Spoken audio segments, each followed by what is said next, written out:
From the floor of the CME Group, this is Danny Riley with today's MrTopStep update. You know, everything is keyed off this morning has been the non-farm payroll number that came in much better than expected at 192,000.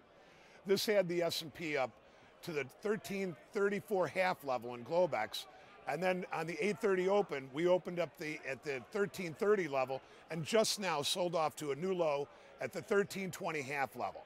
Now, you know what, there's been a lot of back and forth here about whether or not the market's starting to get ready for a big pullback or if the market's actually just regurgitating some of the negatives that have been going on around it over the last couple of weeks, i.e. the Middle East, crude oil, etc.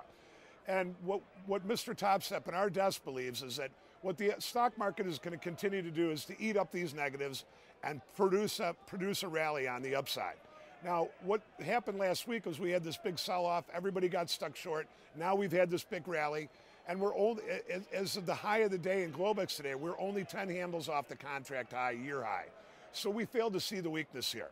Now, what we're going to do is we're going to pull up a chart of the S&P 500 and a line that we're looking at the 1349 level, up near the 1350 level. We think this is a critical level on the upside, and we think it's where the S&P is pointing over the next couple of weeks. One, we have the Friday-Monday effect, which is Mutual Fund Monday. Two, we're going into the expiration.